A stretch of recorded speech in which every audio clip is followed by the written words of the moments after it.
Hello, my friend. I know you're not here out of curiosity. You're here because something in you has been hurt. Perhaps you've been rejected, in love in your career, or in a moment that made you question your own worth. I'm not here to teach you how to get over it quickly. I'm here to sit beside you and help you understand it more deeply.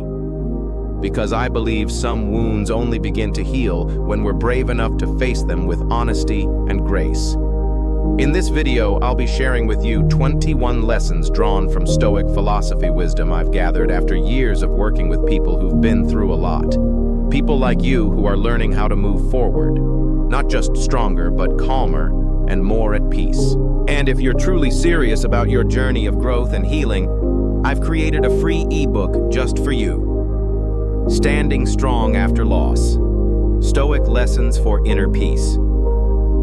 You can get it completely free just by watching the video till the end and following the instructions at the final part. But before we begin, I invite you to reflect on one question: if you were never rejected, would you still know what's truly meant for you? The answer might just appear in the lessons that follow. Lesson 1. Calm is a choice, not a lucky break.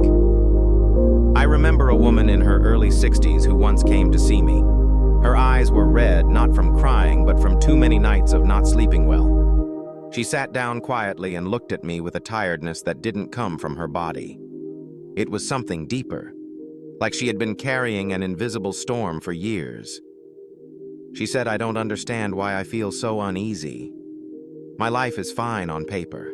I'm retired, I have income, my children are grown and healthy, no one is bothering me, but inside, I feel restless, empty, on edge." I looked at her and I saw something familiar, because I've been there too. Have you ever felt like that?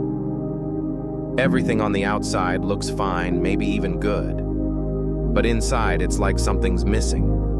Something won't settle. That's the thing about peace.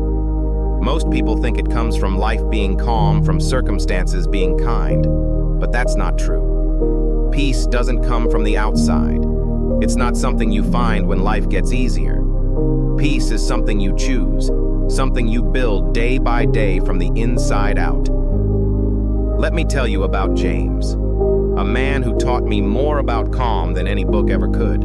James and the Thunderstorm. James was a Vietnam veteran. I met him when he was about 75. White hair, a slow walk, but eyes sharp as ever. He didn't talk much about the war. He used to say, "What can't be changed should be left alone." But I noticed something. Every time there was a thunderstorm, especially with heavy thunder, James would retreat into a corner of the room. He wouldn't speak.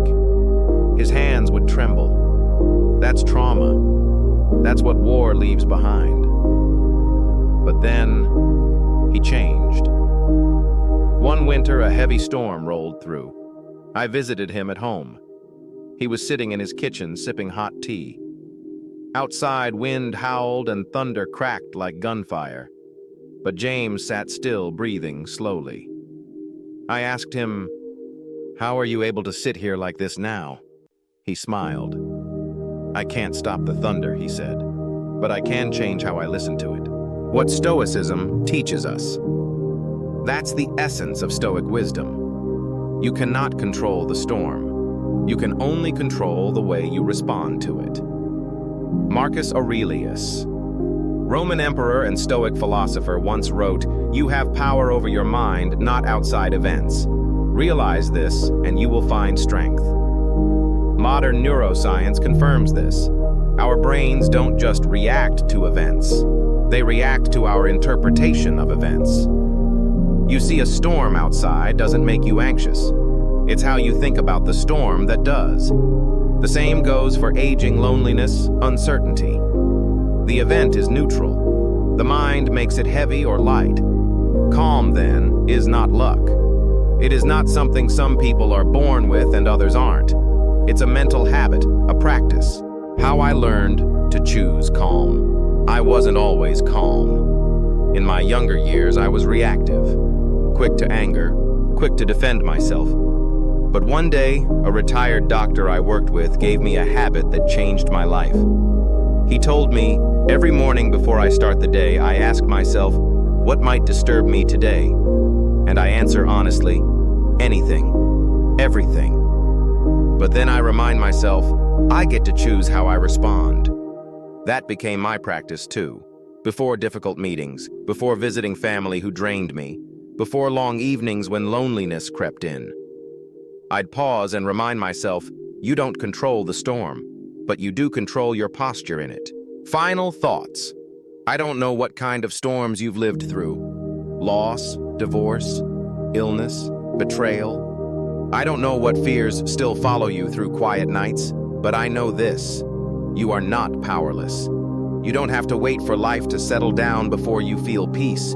You don't have to win the lottery of fate to earn calm. You can choose it. Right here, right now, with your next breath. Like James, who once trembled at thunder, but now sips tea during the storm. Peace isn't something you have, it's something you practice. Lesson 2. The people who hurt you don't always need to be punished. Let me tell you something I've learned not from a book, but from sitting across the table from hundreds of people in pain. Most of the time when someone comes to talk about the past, they're not looking for advice. They're not asking for revenge. They're looking for one thing, release. Not because what happened wasn't wrong, not because they're okay, but because carrying the wound has become heavier than the wound itself. I remember one man, his name was Richard. He was in his early 70s when we met. He had been married for 42 years. Then one day out of nowhere, his wife left him for another man, moved across the country. No warning, no closure. He told me I gave her my best years, and she just walked out.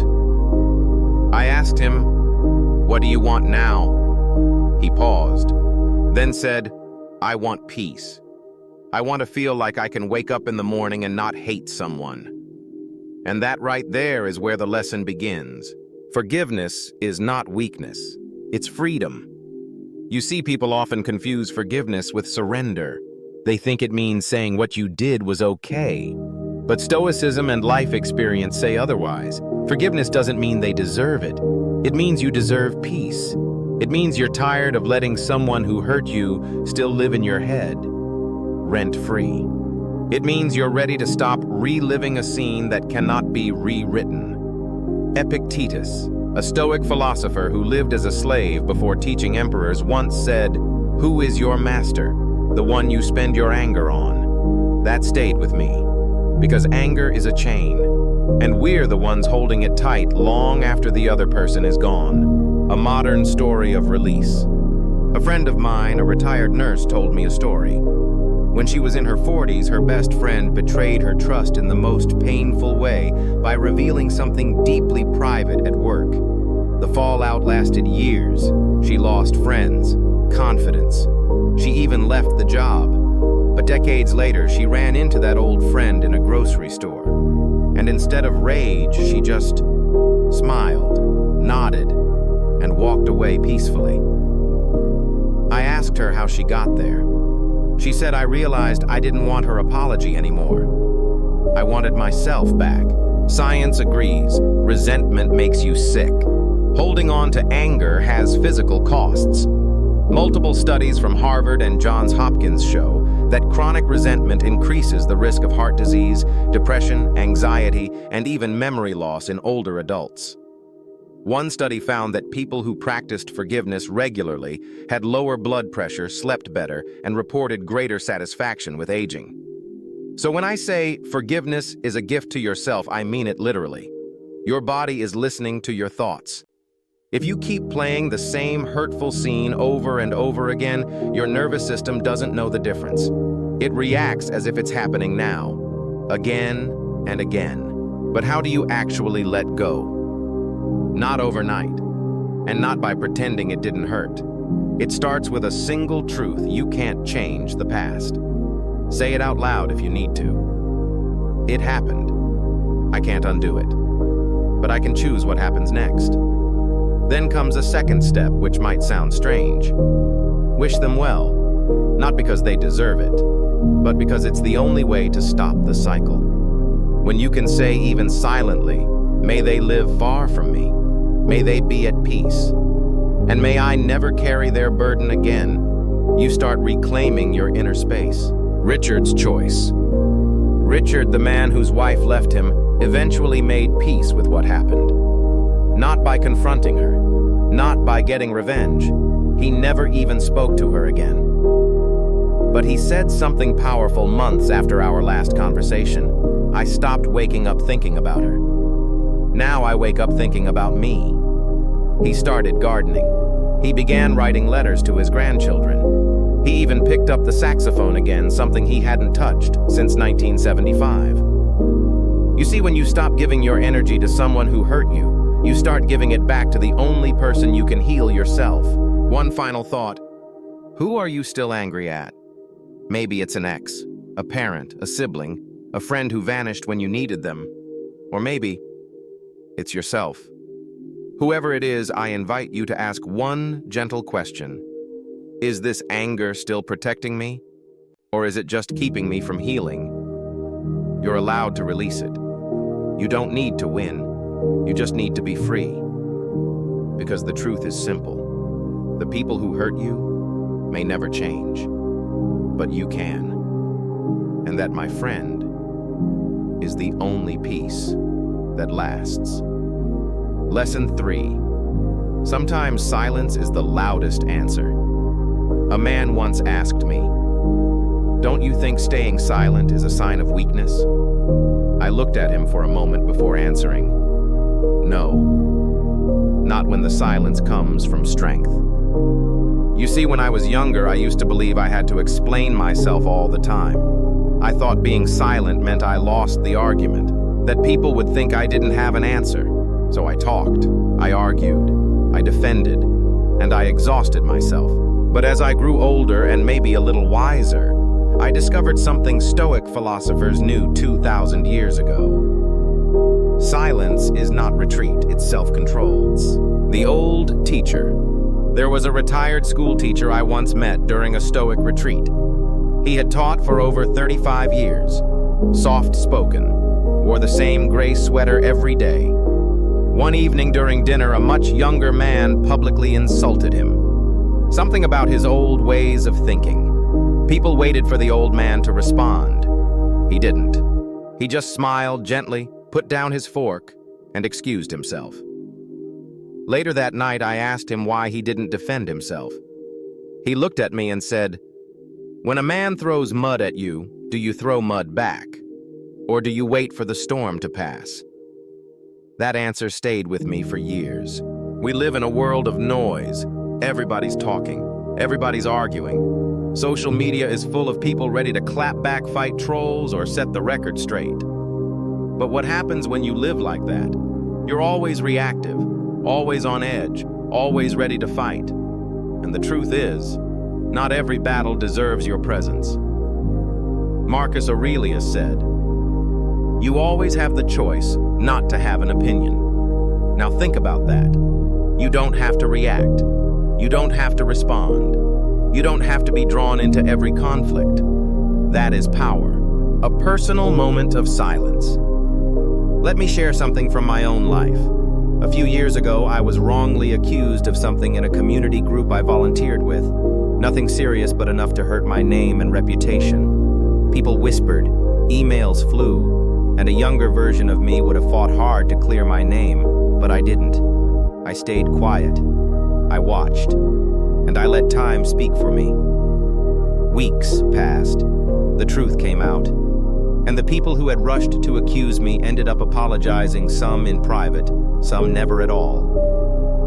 But the best part? I slept well every night, because I didn't waste my energy on defending what didn't need defending. Silence heals. Reaction drains. Modern psychology agrees.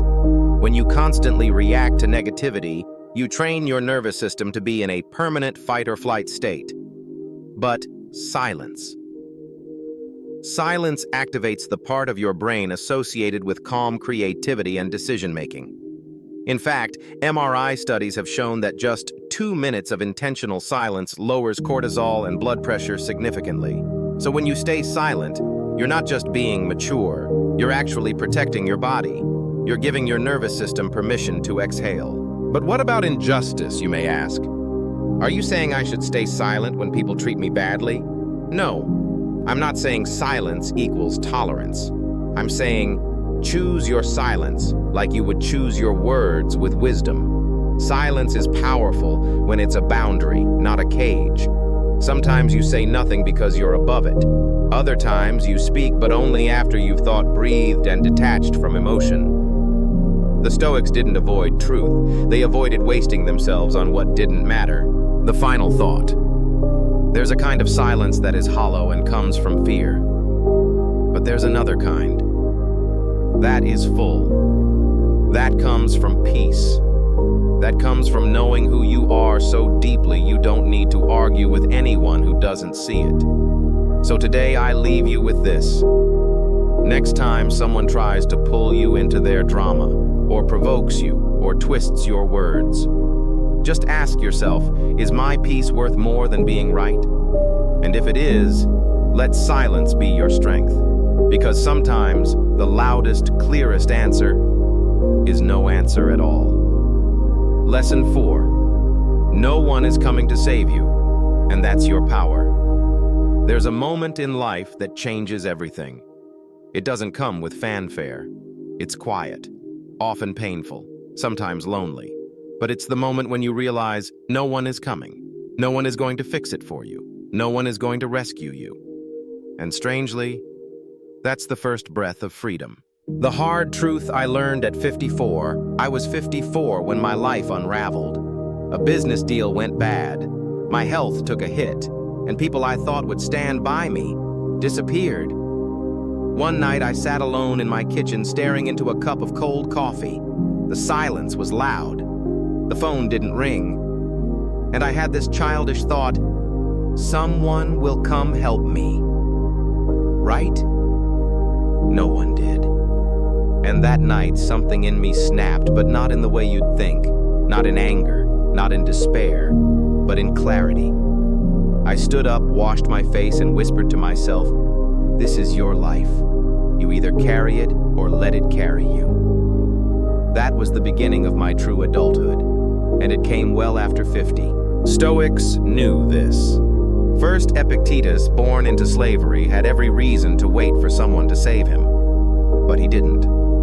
He taught that the most powerful truth in the world is this. You may not control events, but you control your mind, your choices, your responses. The moment you stop blaming others, your ex, your children, your job, the government, even your past, you stop being a victim. You stop being helpless, and you start becoming dangerously free. A woman who took back her power. I once met a woman in her late 60s. She had spent most of her life in the shadow of others, raising kids, caring for a difficult husband, working jobs that drained her. When he passed away, she told me I thought I would finally feel free. But I didn't. I felt lost. She had been waiting for life to give her something she never gave herself permission. Then one day she did something unexpected. She signed up for a painting class. She hadn't painted since high school. And every Thursday, she sat in that room with strangers creating color on canvas. I asked her how it felt. She smiled and said I stopped waiting for someone to bring joy to my door. I walked out and found it. That's what taking responsibility looks like. Not a grand gesture, not a sudden transformation, just choosing not to wait anymore. Why this is especially true. After 50. There's something no one tells you about aging. People stop checking in. The world gets quieter. Friends move away. Your phone doesn't ring like it used to. At first it feels like abandonment, but then you realize it's an invitation to grow up, to really grow up. Not the kind of growing up we did in our 30s career bills kids, but the kind of growing up that says, if I want peace, I create it. If I want respect, I embody it. If I want meaning, I must dig for it myself. The neuroscience of responsibility studies in behavioral psychology show that people who take personal responsibility for their lives, even in small ways, have lower rates of depression, stronger immune systems, and better long-term cognitive health. Why? Because the brain thrives on action, on movement, on doing, not on waiting. When you sit and expect life to change, your mind becomes passive, anxious, foggy. But when you do something, even something small, you activate your brain's reward centers. Taking ownership, no matter how late in life, literally keeps your mind sharper. The final thought. I'm not here to tell you life is fair. It's not. You may have been hurt in ways no one knows. You may carry scars from betrayals, from neglect, from loss. But I am here to remind you, you are still the main character in your story. No one else gets to rewrite your ending but you. So if you're waiting for an apology, for support, for the perfect moment, let this be the day you stop waiting. You are not too old. It is not too late. The help you're looking for is already inside you. No one is coming to save you. And the moment you realize that, you become unstoppable. Lesson 5. Just because they treated you badly doesn't mean you're worthless. There's a dangerous lie that many people carry for decades, sometimes for a lifetime. And it sounds like this: if they didn't love me, maybe I wasn't lovable. If they left me, maybe I wasn't worth staying for. If they hurt me, maybe I deserved it. Let me say this as clearly as I can. None of that is true. Not now, not ever. But I understand why you might feel it. Wounds that don't bleed still hurt. You can't always see the damage done by words, neglect, or emotional cruelty, especially if it happened years ago, maybe in your childhood, maybe in a marriage, maybe in silence. But emotional wounds don't just fade with time. If they're not healed, they become beliefs, and beliefs become identity. I once worked with a man named Daniel, 67 years old, retired Navy, strong, stoic, quiet. But he carried one sentence from his father for over 50 years. "You'll never be enough." His father said it just once when Daniel was 14. And Daniel lived under its shadow until he was 67.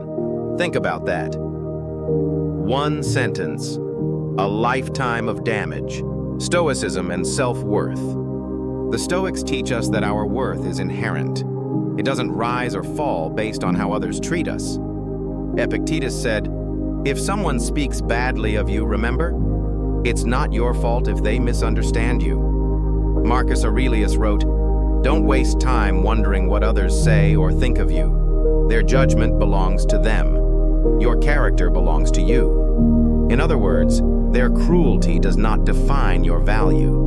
Let me say that again because you might need to hear it more than once. Their cruelty does not define your value. A woman who carried the wrong weight. A woman once shared her story with me after one of my talks. She had been in an emotionally abusive marriage for 35 years. Her husband never hit her. He didn't need to. He used silence, comparison, condescension. She said he made her feel like a ghost in her own home. When he finally left her for someone younger, she told me I looked in the mirror and couldn't see myself. I had become what he made me believe I was. I asked her, "And what was that?" She said, "Unwanted, unworthy, nothing." But then, she did something brave. She started therapy. She joined a book club. She began volunteering at a community garden. She surrounded herself with people who saw her. And slowly, the fog began to lift. 6 months later, she told me something I'll never forget. I realized I had been carrying his voice in my mind for so long that I forgot I had my own. That's the journey, replacing their voice with yours, their judgment with your truth, their coldness with your warmth. The science of being seen. Psychologists have long known that repeated emotional invalidation, being ignored, dismissed, or insulted, can literally rewire the brain. But here's the good news. So can healing.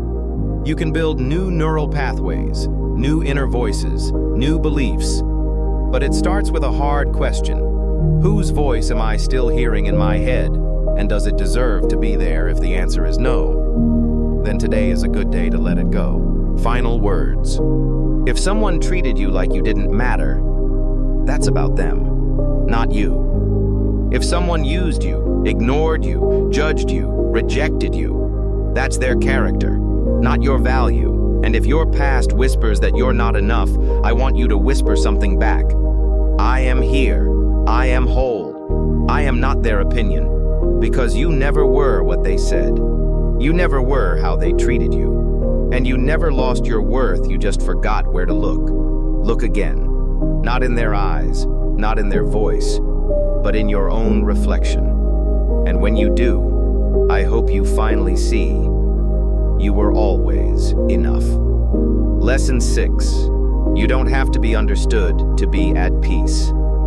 There's a deep pain that most people never talk about. It doesn't come from betrayal or failure or even loneliness. It comes from this quiet ache not being understood. You say something from the heart and they dismiss it. You try to explain yourself and they twist your words. You open up and they make you feel foolish for doing so. And eventually, you stop speaking.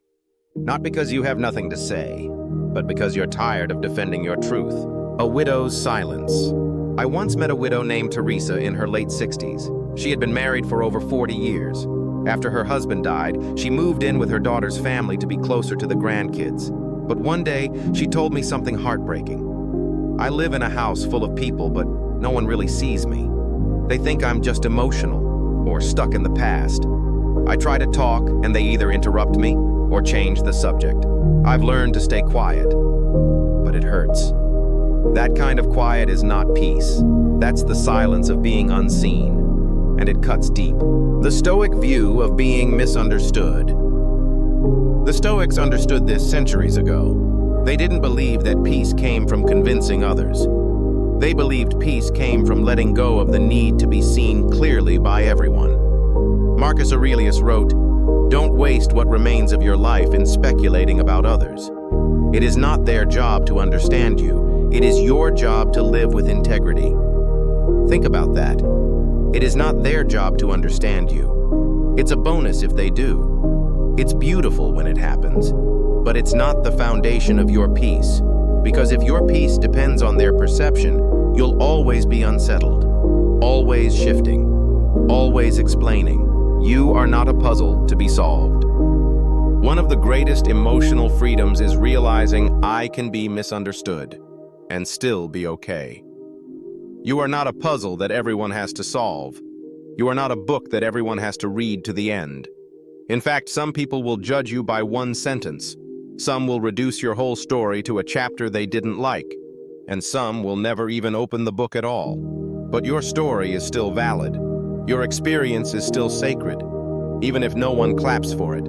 Even if no one agrees. Teresa's choice. A few months after our first talk, Teresa did something quietly powerful. She stopped trying to be heard in her daughter's house. Instead, she began writing letters to herself every morning. She joined a small support group for widows. She began painting something she hadn't done since her 20s. She told me I don't need them to understand my grief anymore. I just need to give it a place to rest. She created her own space of understanding, not by making others listen, but by listening to herself. Psychology confirms self-validation matters. Modern therapy backs this up. Research shows that people who practice self-validation, acknowledging their own thoughts and emotions without seeking constant external approval, experience lower levels of depression, anxiety, and resentment. Why? Because when you stop fighting to be understood, you start using that energy to build your own peace. You become centered, grounded, emotionally self-sufficient. And that is where resilience lives. The final thought. Yes, it hurts when people misunderstand you. It hurts when they judge without knowing. It hurts when they treat your silence as weakness, or your feelings as drama. But it hurts less than spending your life begging for understanding from those who never intended to give it. So here's what I invite you to consider. What if peace doesn't come from being understood, but from understanding yourself so deeply that their misunderstanding doesn't shake you anymore. You don't have to explain everything. You don't have to correct every story. You don't have to win every argument. You just have to know who you are. And once you do, once you finally stop needing to be understood, to feel whole, that's when you become untouchable. Lesson 7. Boundaries are not cruelty. They are clarity. For most of my life, I struggled with saying no. Not because I didn't want to, but because I didn't want to hurt anyone's feelings.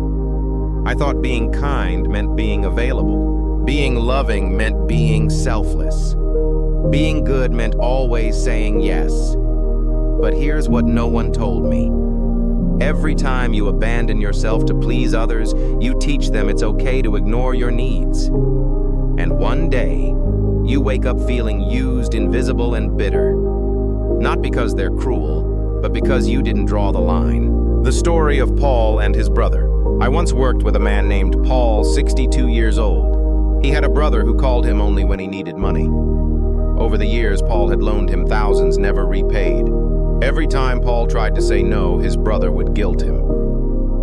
"You're the only one I can turn to. You've always been the responsible one. Don't abandon me like everyone else has."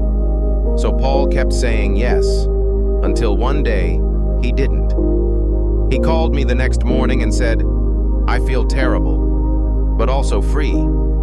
That's the paradox of boundaries. They feel hard when you draw them, but they set you free when you hold them. What Stoicism teaches about boundaries.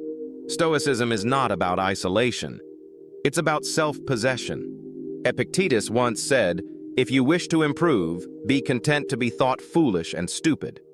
In modern language, if you want to live honestly and peacefully, be ready for people not to like your decisions. And that's okay, because your job is not to make everyone comfortable. Your job is to protect your peace. Kindness without boundaries becomes resentment. Think about that. The mother who always says yes to her grown children even when it drains her. The man who always picks up the phone even when he's exhausted. The friend who never says what they really feel just to keep the peace. Eventually, it doesn't feel like kindness anymore. It feels like obligation. It becomes heavy, tiring, even bitter. That's not love. That's self-erasure. And it's not sustainable. A woman who reclaimed her space. I once met a woman named Joanne, 71, who had spent most of her life hosting every holiday, solving every family dispute, babysitting every grandchild, even when she didn't want to. She said yes to everything because she believed that was her role. But after her 70th birthday, something shifted. She told me I realized I wasn't actually helping anyone grow. I was just making sure no one ever had to struggle, including me. So she made changes. She started saying, "I'm not available this weekend. That doesn't work for me. Let me think about that and get back to you." At first, her family was confused, even annoyed, but eventually, they adjusted. And Joanne. She started painting again, joined a yoga class, took quiet weekends just for herself. She looked younger, happier, lighter. That's what happens when you reclaim your boundaries. You reclaim your life. Boundaries are clarity, not punishment. People often confuse boundaries with walls, but there's a difference. Walls keep people out. Boundaries show people where the door is. They say, "This is where I end and you begin. This is what I will give and what I won't. This is how I deserve to be treated." And when you communicate that clearly, you're not being cruel. You're being honest. You're showing others how to love you in a way that doesn't cost your dignity. The final thought. You don't owe anyone your time, energy, or silence, especially when it comes at the expense of your well-being. And if they get upset when you set a boundary, it doesn't mean you were wrong. It means the boundary was needed. So here's a question for you. Where in your life have you said yes when your heart whispered no? You're allowed to change that. Not because you're selfish, but because you're finally showing up for yourself. Remember, boundaries are not cruelty. They're the most loving way to stay in relationships without losing yourself. Lesson 8. You are not what you lost. You are what you survived.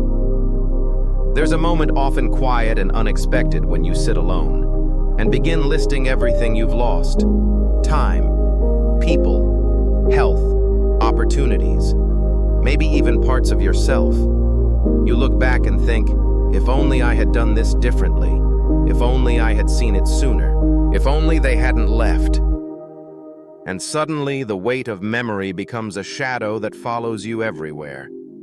You smile in public, but inside you feel like a house that once held so much, but now echoes with absence. I want to tell you something you may have never heard enough. You are not what you lost. You are what you survived. A man who lost almost everything. A few years ago, I sat with a man named Harold, 75 years old. He had recently lost his wife of 48 years. 2 years before that, his youngest son died in an accident. He had also been diagnosed with a degenerative illness. He looked at me and said, "Everything that made my life meaningful is gone." I didn't answer right away, because grief like that doesn't need advice, it needs space. But after a long pause, I said gently, "You're still here. That means there's still meaning to be made." He looked surprised.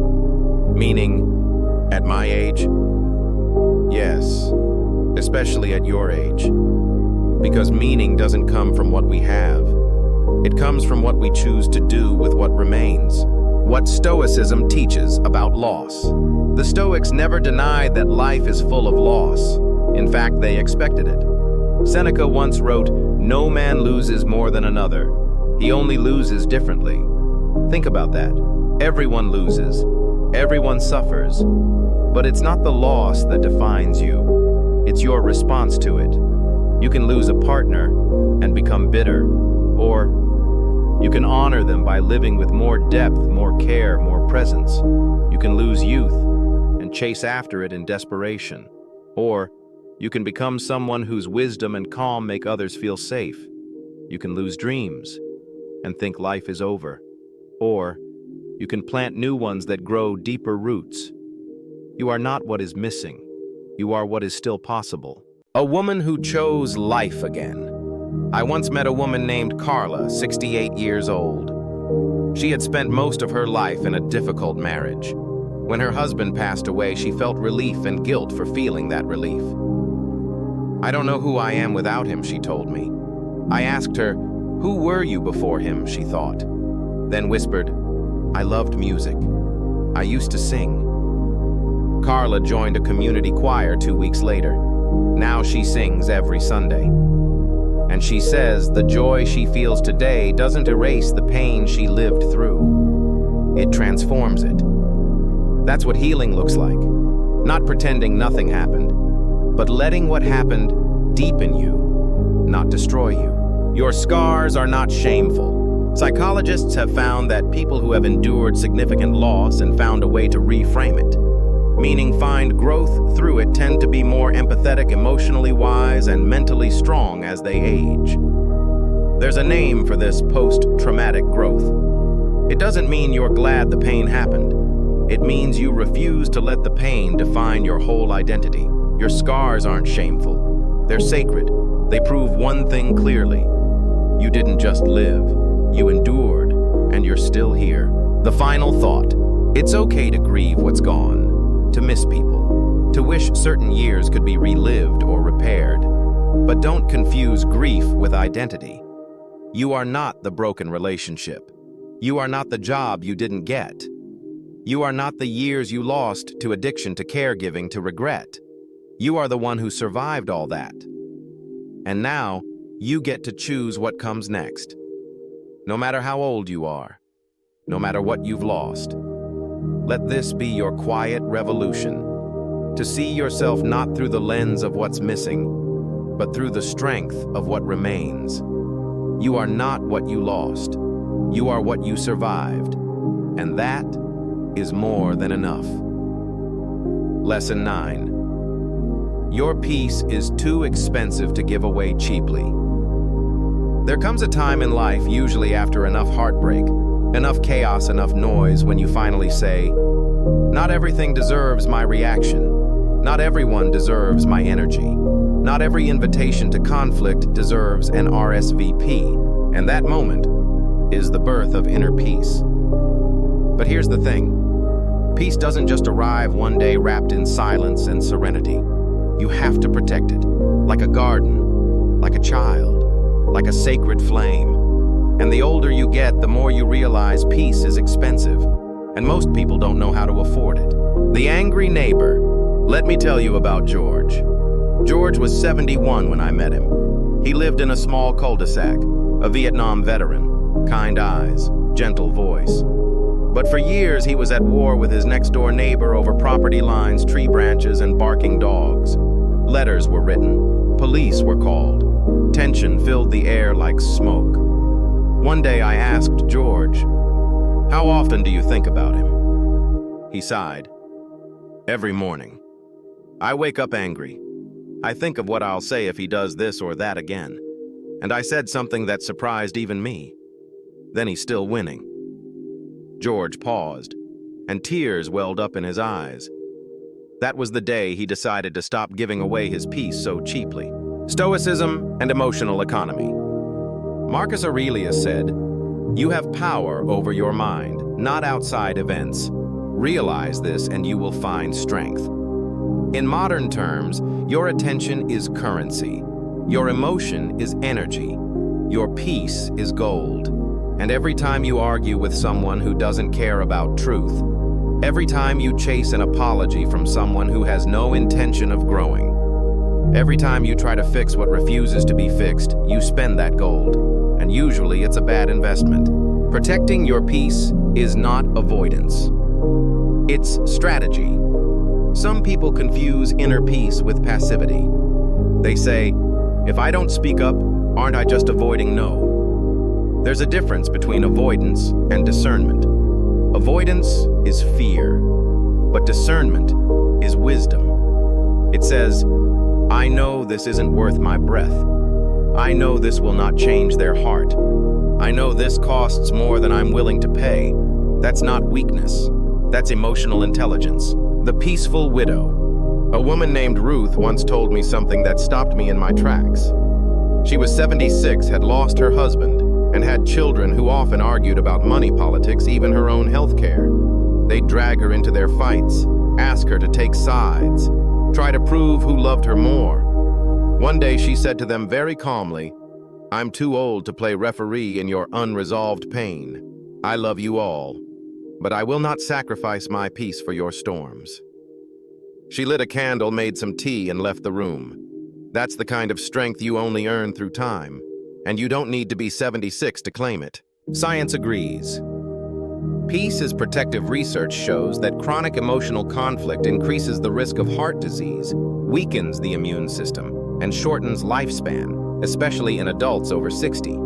But emotional calm through mindfulness, acceptance, and strong personal boundaries improves memory, strengthens cardiovascular health, and slows aging at a cellular level. In short, peace is not a luxury. It's a survival skill. The final thought. So I ask you now, who or what have you been giving your peace to that hasn't earned it? A toxic family member? A rude stranger online? Old guilt? Unfinished conversations? What would happen if you simply stepped back?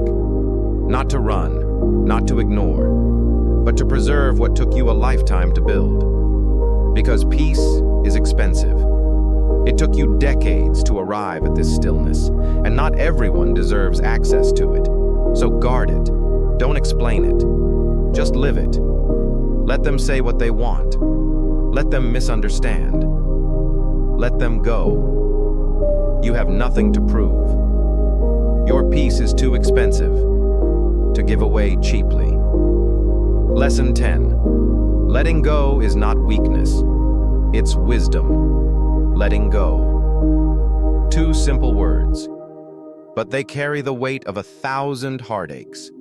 A broken friendship, a failed marriage, a child who's grown distant, a dream that never came true.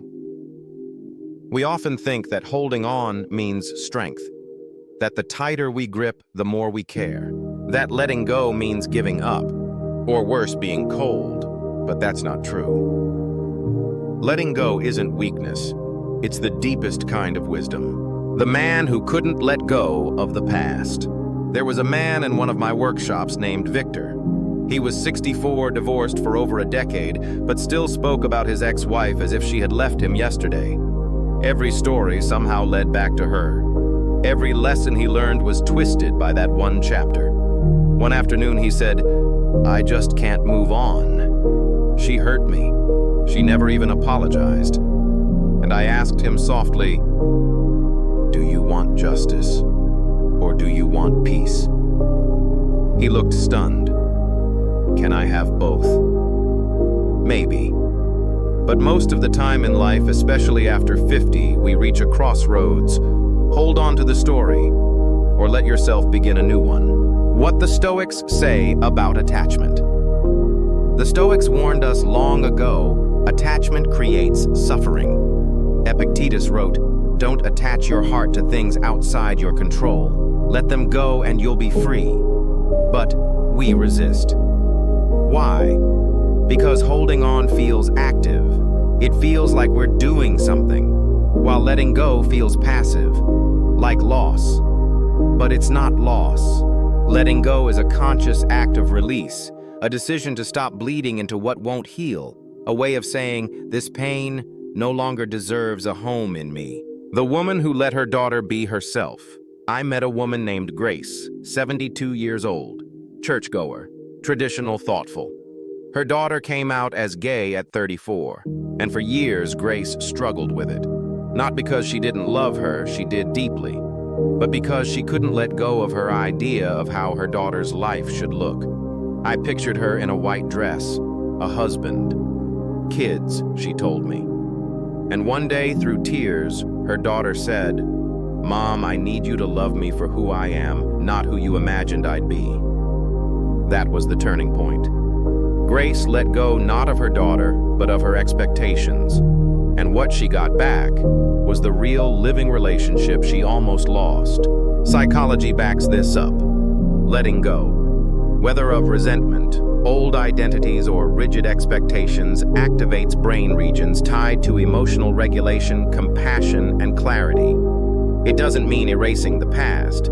It means you no longer let the past own you.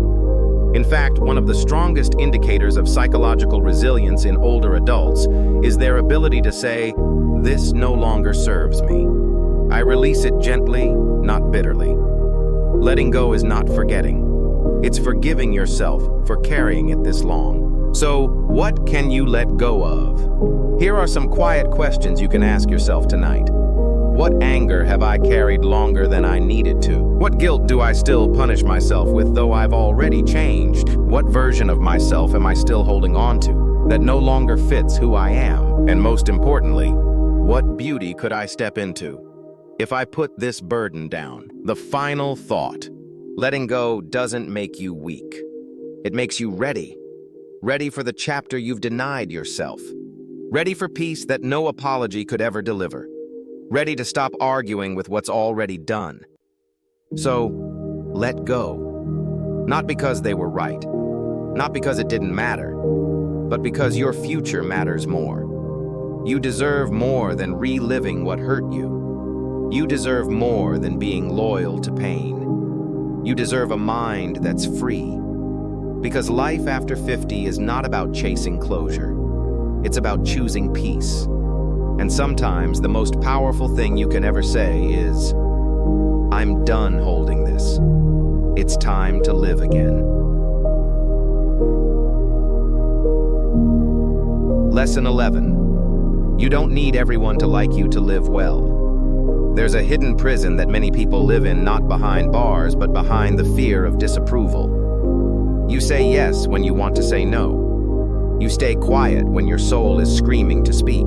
You smile politely, shrink your truth, and twist yourself into someone more acceptable, just so no one gets upset. And it works. For a while. You're liked. You're approved of. You're safe. But here's the trade-off. You lose yourself. And at some point, usually after 50, you look in the mirror and ask, who have I become? Just to be liked. The story of Leonard. Leonard was 68 when he came to one of my workshops. He was thoughtful, well-mannered, always careful with his words. But he told me something surprising. I've been well-liked my whole life, but I don't think I've ever really been seen. I asked him why. He said, because I've always played the part people wanted from me. My parents wanted the good son. My wife wanted the steady provider. My church wanted the obedient man. I became all of it. But I lost me along the way. That's the cost of approval. It doesn't ask for honesty. It demands performance. The Stoic truth about reputation. The Stoics never chased popularity. In fact, they warned against it. Marcus Aurelius wrote, "Ambition means tying your well-being to what others say or do. Sanity means tying it to your own actions. In other words, if you build your peace on being liked, you're building a house on sand. Because people's opinions, they change, they project, they judge based on their wounds, not your worth. You can be the kindest, most honest version of yourself, and someone will still dislike you. So the Stoic answer is simple. Be more concerned with your conscience than your reputation. One belongs to you. The other never did." A woman who finally stopped apologizing.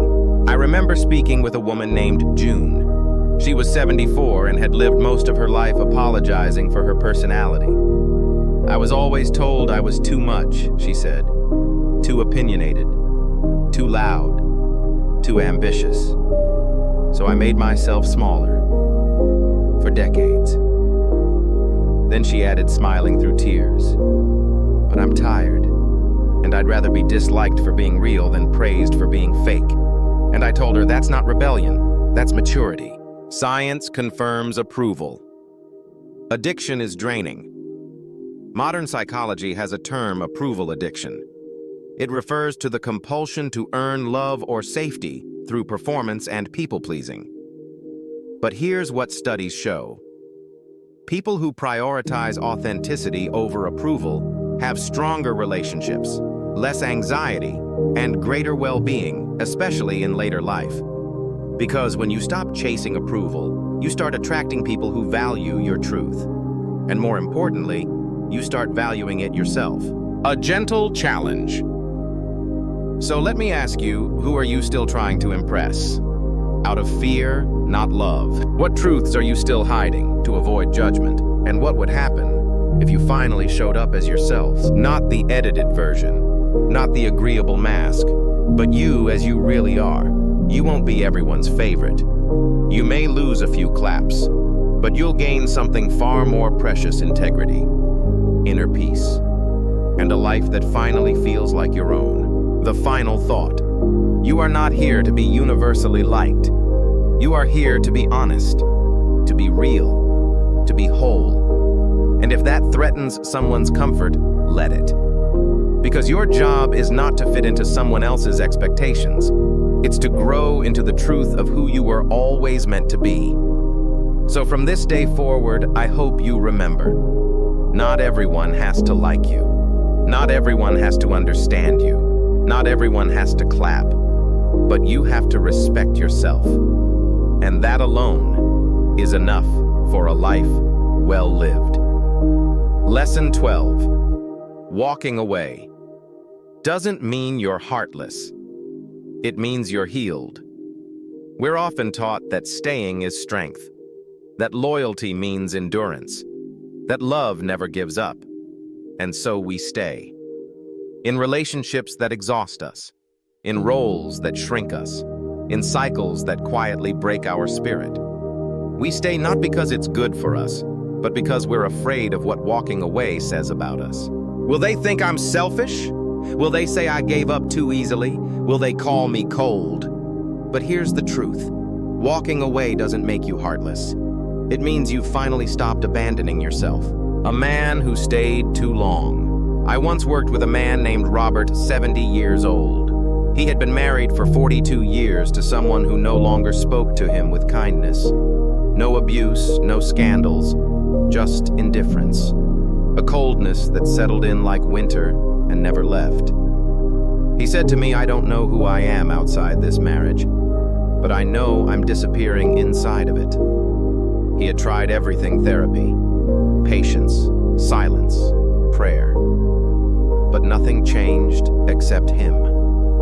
He became smaller, quieter, lonelier, even while lying next to someone every night. And one day he walked away, not with anger, not with blame, just a quiet, clear decision: I still matter. Even if no one else sees it, I do. What the Stoics say about departing with dignity. Seneca once said, "Sometimes even to live is an act of courage." But I believe that sometimes even to leave is an act of courage. The Stoics weren't attached to suffering for suffering's sake. They believed in duty, yes, but not at the cost of dignity. Epictetus taught us, "Make the best use of what is in your power, and take the rest as it happens." What's in your power? Your choices, your voice, your path. And sometimes the most powerful path you can take is the one that leads you away. A woman who finally closed the door.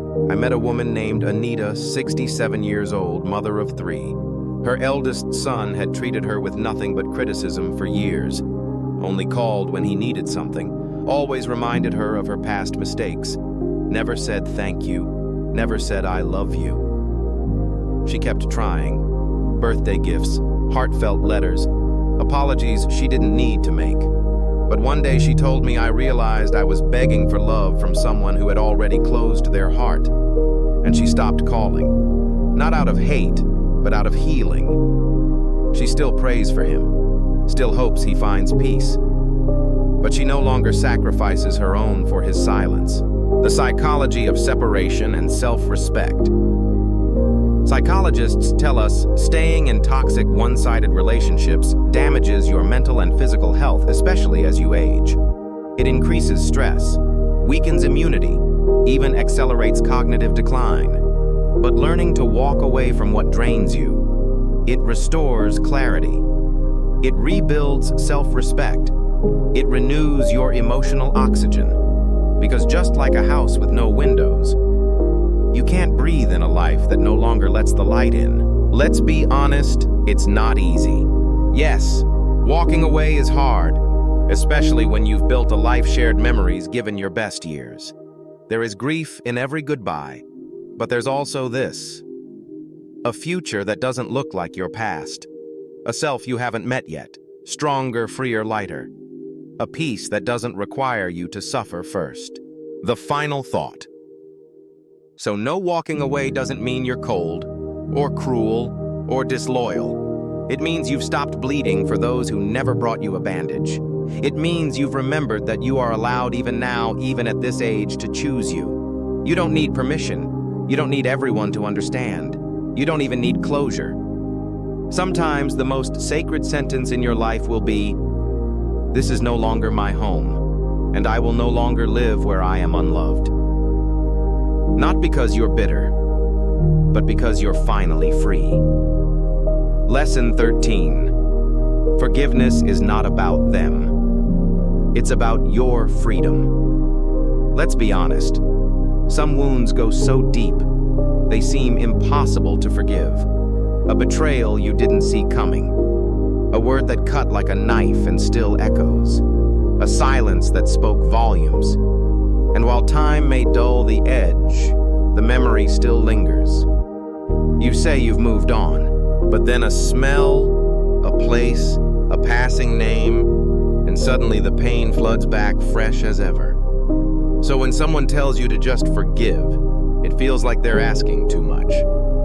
How do I forgive someone who never apologized? What if they don't even care? Why should I set them free after what they did?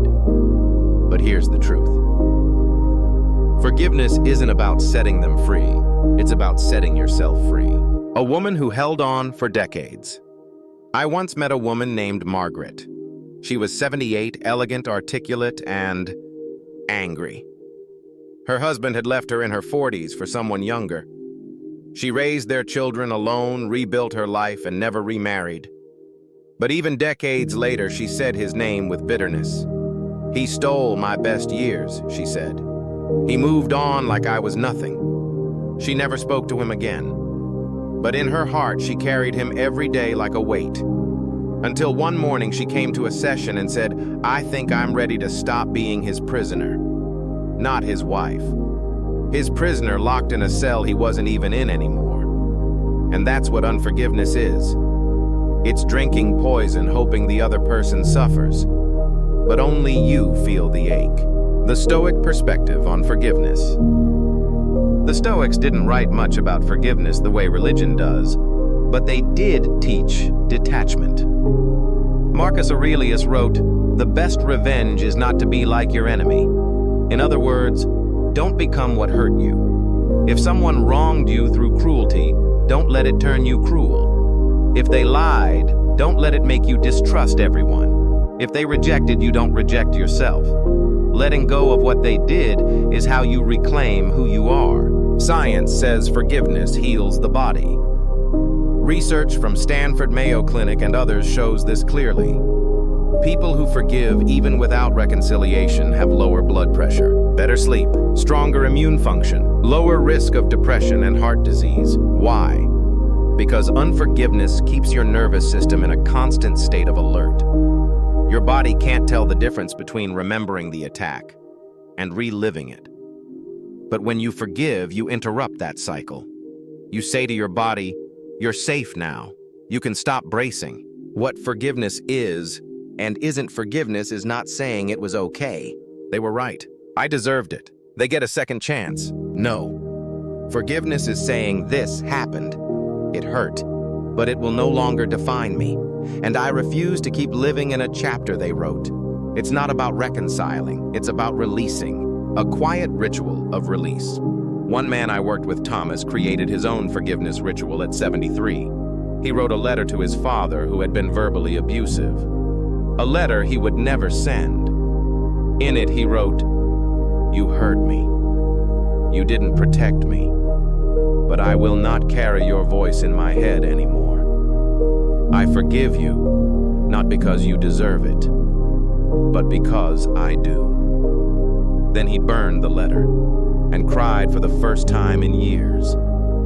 That day, he became his own liberator. The final thought: you may never get an apology. You may never get justice. You may never hear the words you needed to hear. But you can still choose peace, not because they made it right, but because you deserve to feel light again, to laugh again, to breathe without the weight. So today ask yourself, what pain am I still carrying that no longer deserves space in my life? And when you're ready, slowly, gently put it down. Not for them, for you. Because forgiveness isn't a gift you give your enemy. It's the door you open to walk yourself out of pain. Lesson 14. Closure isn't always given. Sometimes you give it to yourself.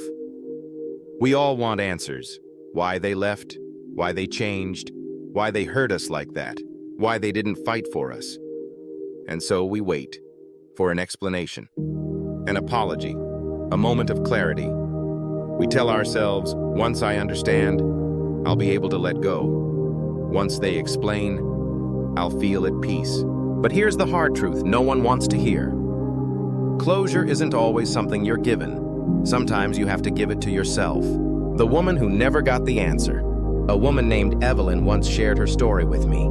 She was 69. Her only daughter had stopped speaking to her 7 years ago. No argument, no explanation, just silence. Evelyn had written letters, sent birthday gifts, left voicemails. Nothing.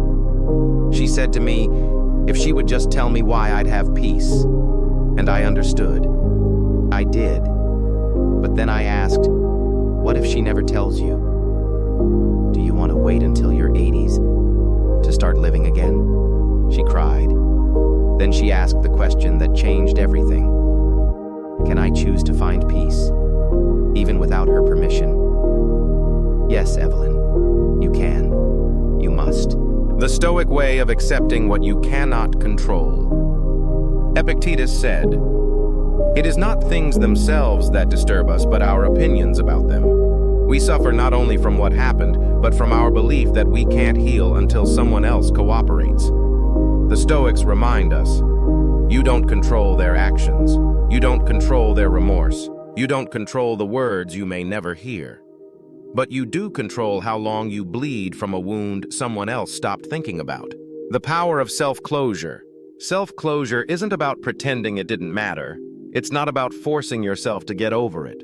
It's about standing at the edge of your own pain and saying, I may never understand why, but I no longer need the answer to live in peace. It's about learning to walk forward, even when the past didn't leave the door open. It's about planting something new in the space where the apology never bloomed. The man who found his own ending. There was a man named Arthur 73, retired teacher. His brother had died without ever reconciling with him. They hadn't spoken in 20 years. After the funeral, Arthur said, I thought I'd finally feel something. Closure, sadness, anything. But instead I felt nothing. He felt guilty for that. But I told him closure doesn't always come from a final moment. Sometimes it comes in a quiet decision to stop waiting for what was never coming. Arthur eventually wrote a letter not to his brother, but to himself. In it he said, I forgive you for needing his words. I forgive you for waiting so long. And I release you into the life you still have left to live. Science shows the brain can close its own loops. In psychology, there's a phenomenon called cognitive closure. It's the mind's desire to resolve uncertainty, to close the loop. But here's the powerful part. The brain can complete the story even when the other person doesn't. Through reflection, journaling therapy, prayer, you can rewrite the ending. You can create your own peace. You don't need their permission to put down the weight. The final thought. Not everyone who hurt you will come back and explain. Not every open wound will be sealed by the hand that caused it. Not every door will be closed with a click. But that doesn't mean you stay standing in the cold. Sometimes the most powerful thing you can do is say, they don't owe me anything now, and I don't owe them my life anymore. Closure is not a moment. It's a decision, a choice to heal. Not because they came back, but because you came back to yourself. Lesson 15. Sometimes peace means being alone, not lonely. There's a silence that frightens people. A room with no voices. A Sunday morning with no phone call. A dinner table with just one plate. We often equate aloneness with emptiness, with sadness, with lack. But what if being alone isn't something to fear? What if at this stage of life being alone is where you finally hear yourself again? The man who couldn't be alone. There was a man named Philip 66, retired divorced. He said to me once, I can't sit in a quiet house. I turn on the TV, the radio, anything, because when it's quiet, I feel like I'm vanishing. He wasn't afraid of being unloved. He was afraid of hearing his own soul. Because when things are still, the questions rise. Did I do enough? Who really knows me? What's left for me now? But I told him, stillness isn't the enemy. It's the beginning of truth. And truth, however painful, is the doorway to peace. The Stoic way of embracing solitude. The Stoics were masters of being alone. Marcus Aurelius, an emperor surrounded by thousands, wrote in his journal, "Nowhere can man find a quieter or more untroubled retreat than in his own soul." Think of that. The most powerful man in the Roman Empire sought peace not in palaces, but in his inner life. To be alone, truly alone, is not isolation. It's integration. It's where your thoughts meet your values, where your pain meets your patience, where your fear meets your faith.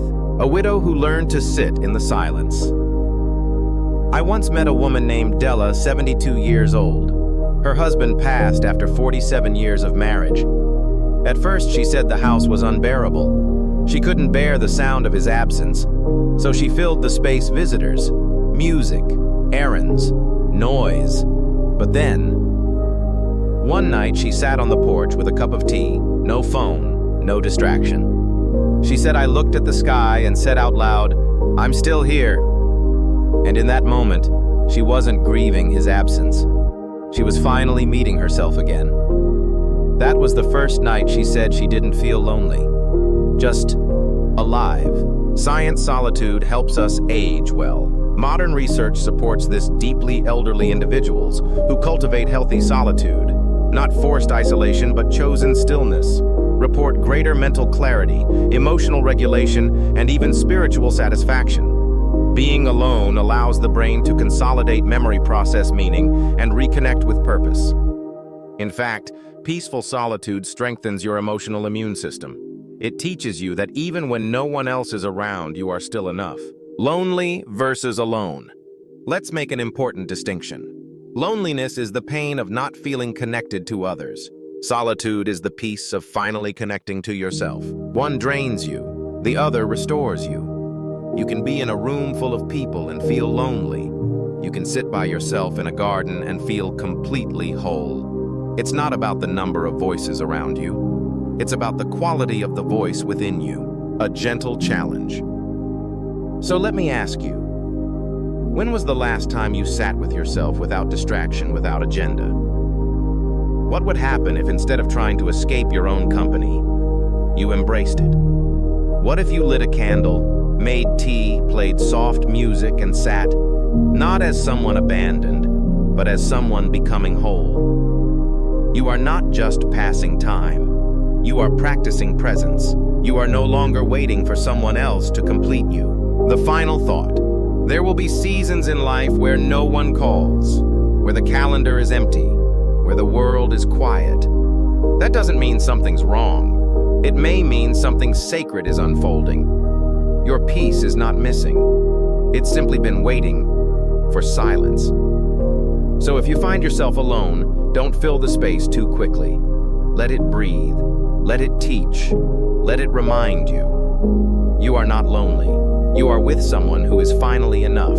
You are with you. And that, my friend, is where true peace begins.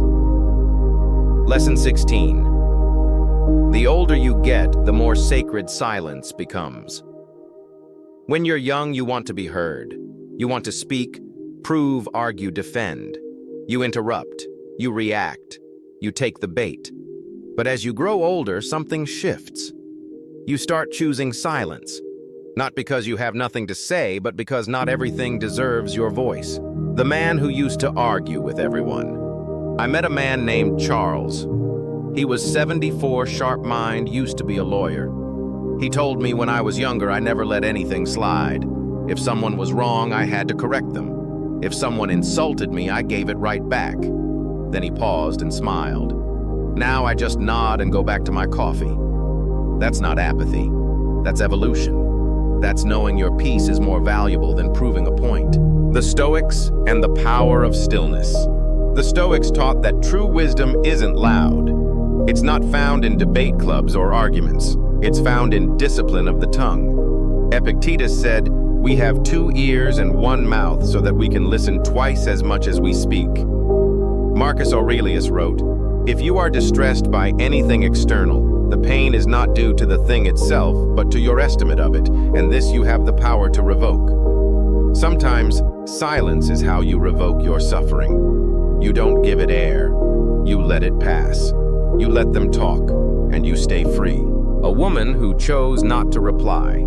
There was a woman named Carla, 71. She received a letter from her sister full of blame, old wounds, guilt-tripping language. Years ago, she would have written a 5-page defense. Now she made tea, sat in the sun, said a prayer for her sister's healing, and threw the letter away. She told me, "I realized I don't owe an answer to every noise. Sometimes silence is the answer." Science. Silence heals the brain. Neuroscience shows that silence, real silence, not just quiet, has restorative power. Just 2 hours of silence a day can stimulate brain growth, improve memory, lower blood pressure, reduce cortisol, the stress hormone. Silence isn't absence, it's presence. It's the space where your soul gets to catch up with your body. And as we age, we need that space even more. Not to escape life, but to finally digest it. Why silence feels so sacred after 60? Because you've seen enough. You've said enough. You've survived enough.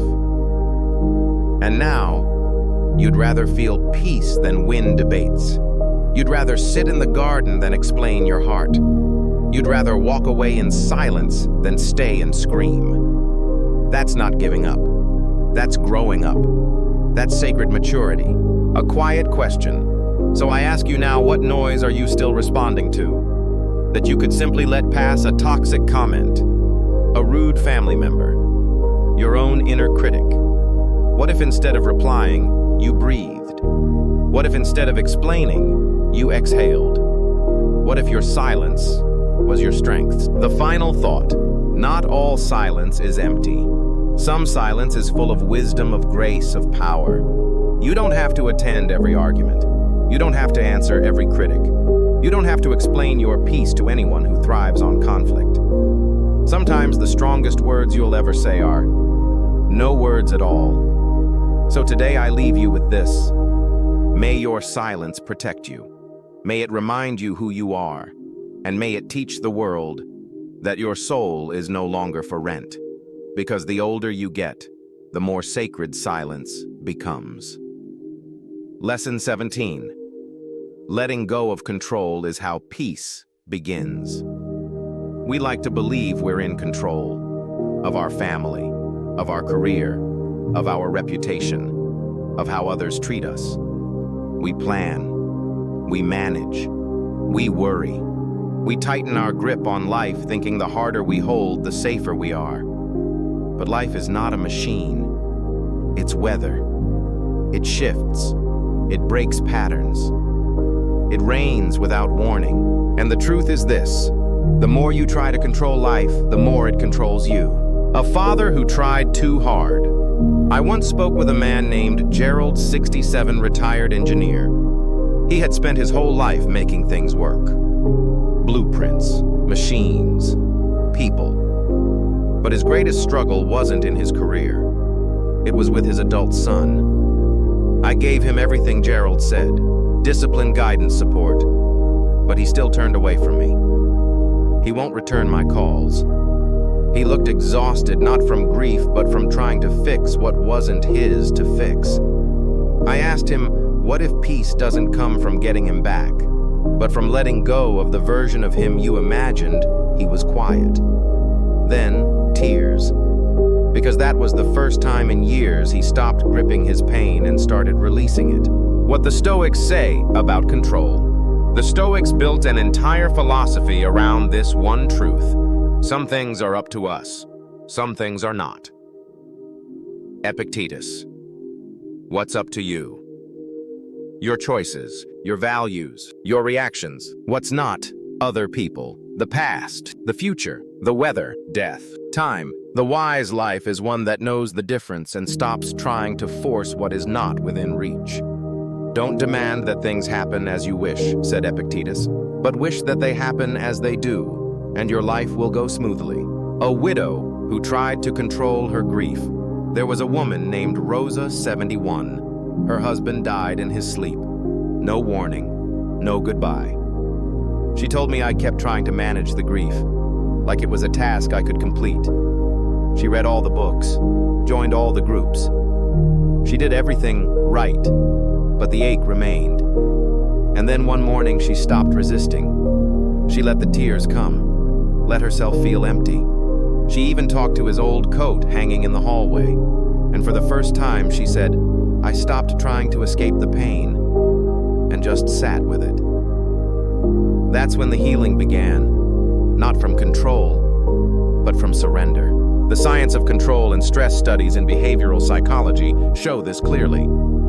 People who try to control the uncontrollable experience higher levels of anxiety, chronic stress, insomnia, depression. Why? Because the human brain craves certainty, and when it can't get it, it loops in fear.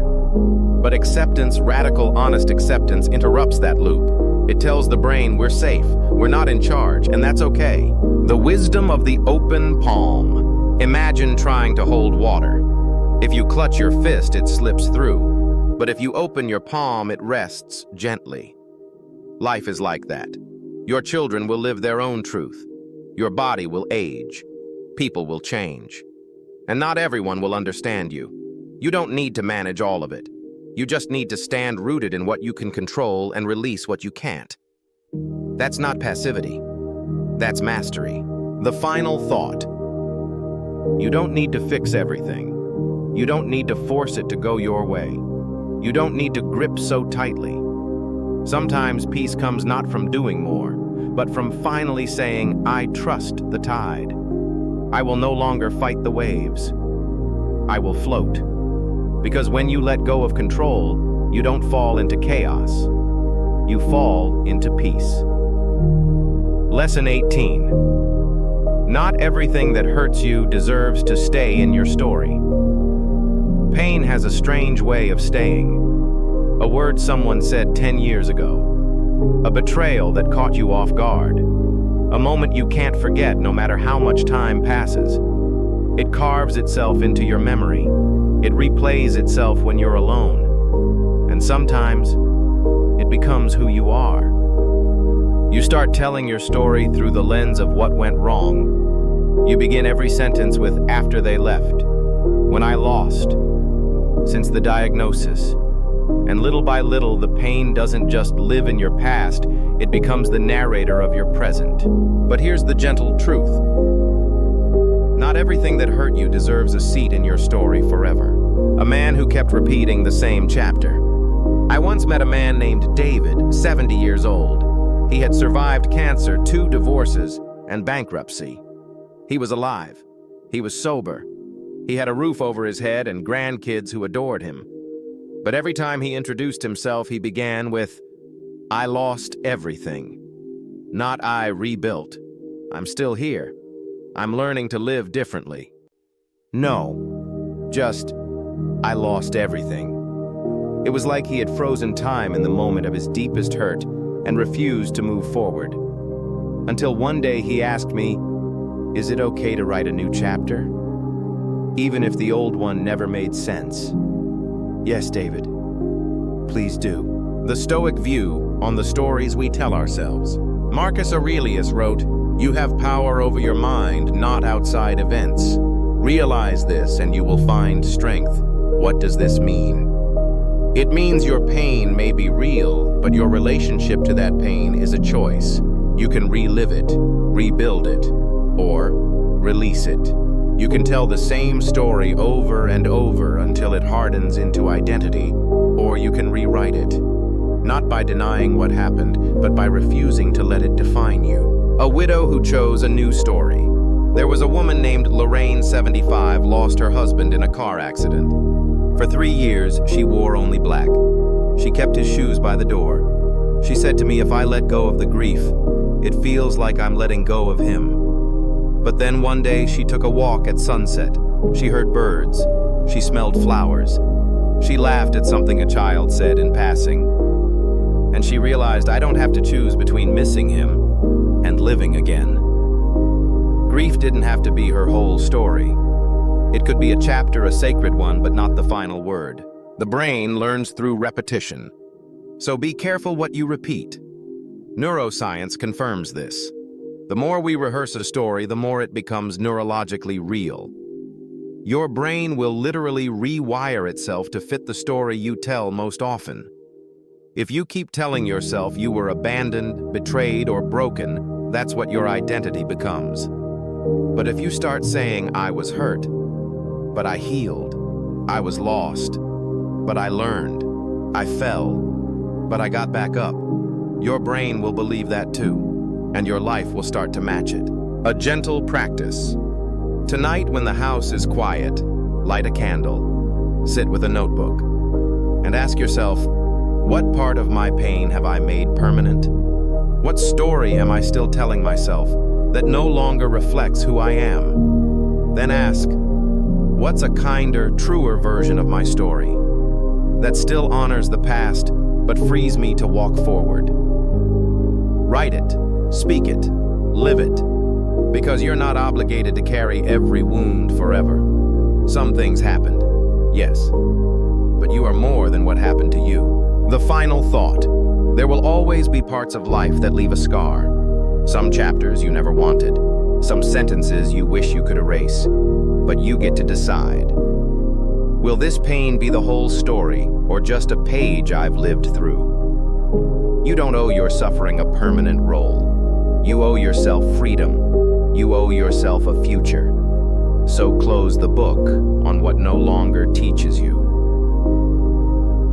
And write again. This time, as the person you've become, not the one who was broken.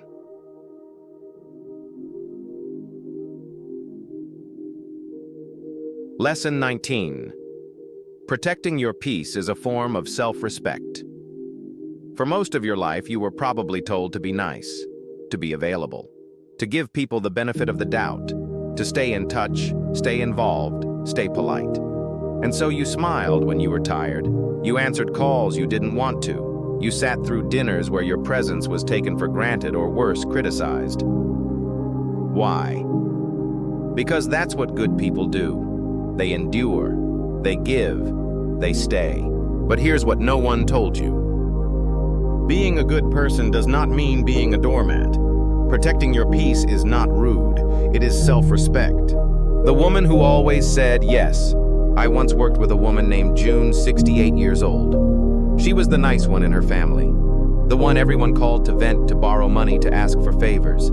She said to me, if I don't say yes, they act like I've failed them. But when I do say yes, I feel like I failed myself. She was exhausted, not from doing too much, but from constantly abandoning herself to avoid disappointing others. I asked her gently, and what would happen if you let them be disappointed, but chose not to disappoint yourself anymore? She paused, and for the first time in our sessions, she cried not from guilt, but from relief.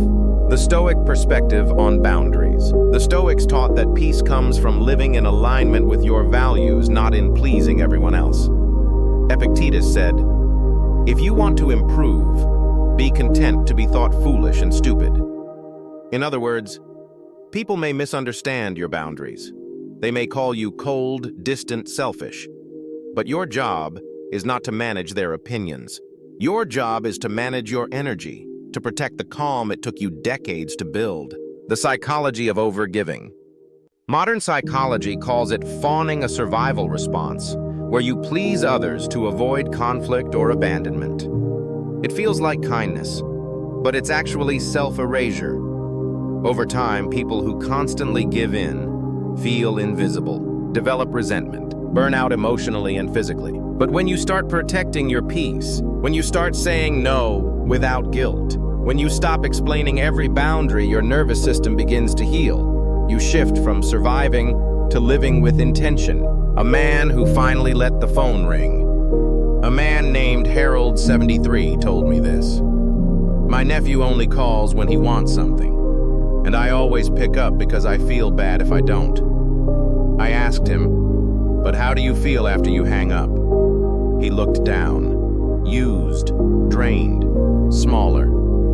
And so we practiced something simple, letting the phone ring. At first he felt guilty, then he felt quiet, then he felt powerful. That's what boundaries do. They don't just block harm, they restore your center. You are allowed to. Let me remind you of this gently but clearly. You are allowed to leave the conversation. You are allowed to not reply to that message. You are allowed to cancel plans when your body says rest. You are allowed to protect your joy from those who mock it. You are allowed to walk away from people who confuse control with love. This is not selfish. This is wisdom. This is choosing peace over performance. The final thought. Not everyone will understand your boundaries.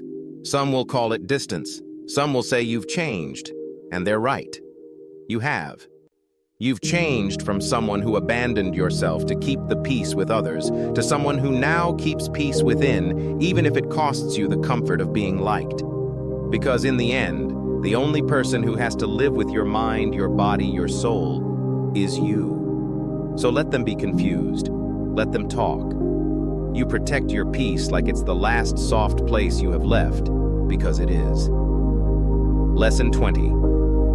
You are not too old to begin again. There is a quiet belief many people carry after 60. It sounds like this. It's too late now. That ship has sailed. At my age, who starts over? And so they settle. They shrink. They convince themselves that everything meaningful is behind them. But here's the truth. No one says loudly enough. You are not too old. You are just finally wise enough. A woman who started over at 72. Her name was Carol. Her husband had passed, her kids lived out of state, and retirement felt empty. She told me, I feel like the world has moved on and forgotten me. But then one morning she saw an ad for a beginner's watercolor class. She hadn't painted since high school. She almost didn't go. I'll look foolish, she said. The others will be younger. What's the point? But she went. And 3 months later, she hung her first painting on the wall, tears in her eyes. I didn't know I still had something new inside me, she whispered. Carol didn't find a hobby. She found herself again. The Stoics on rebirth and renewal. The Stoics believed each day was a chance to begin anew. Marcus Aurelius wrote, "When you arise in the morning, think to yourself, I have been given the gift of a new day. I will not waste it." He didn't say if you're young. He didn't say if you still have time. He said, you woke up. You're alive. That's enough. Begin. It doesn't matter if you're 50 or 85. If there is breath in you, there is becoming left in you. Science. The brain still grows. Neuroscience has shattered the myth that you can't teach an old dog new tricks. The truth. Your brain is neuroplastic until the day you die. It wants to grow, to learn, to try new things. People in their 70s and 80s can learn languages, start businesses, fall in love, move to new cities, heal old traumas, forgive themselves, begin spiritual journeys, create art, make peace with the past, redefine joy. You're not done. You're just getting started on your terms. A man who reclaimed his voice. There was a man named Raymond, 81 years old. He had spent most of his life taking care of others, his parents, his wife, his children. And when everyone was gone, he felt like he had no reason to keep going. Until one day, he started writing poetry.